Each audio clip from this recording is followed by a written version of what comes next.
This essay example, as well as thousands of others, is available in text format on our website for free and without registration. Simply Google Ivy Panda Free Essays.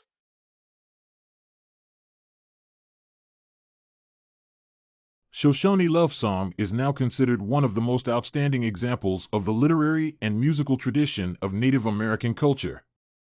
For a considerable amount of time, this masterpiece was neglected, yet in the 20th century, the tide turned, and this work of art began to attract the attention of many musicians and poets. In particular, we should speak about such famous composers as Roger Emerson, who set the words of this poem to music.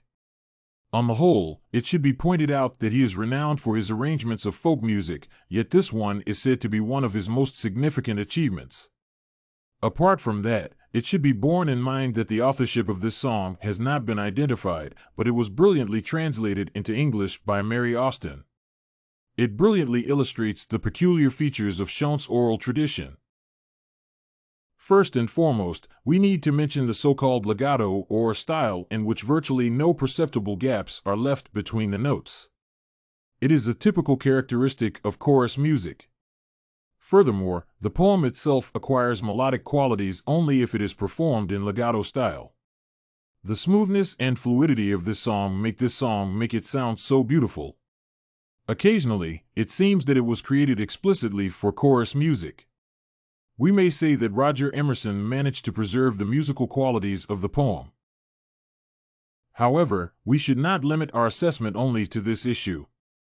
It is of crucial importance for us to discuss the images that this song conjures up because they throw light upon the culture of the Shoshone people, their attitude to life, and, more importantly, nature, and these themes are closely intertwined in the text. To a certain degree, they represent the aesthetic values of Native Americans and their world perception. For instance, we can single out such compelling metaphors as the white star of twilight or moon roving to the sky's end. These passages indicate that Shoshone people always associate beauty with nature.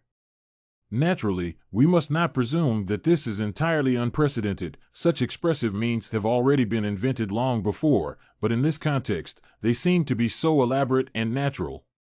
With reference to this question, we should say that Shoshone Indians always believed that a human being was inseparable from nature but not superior to other creatures.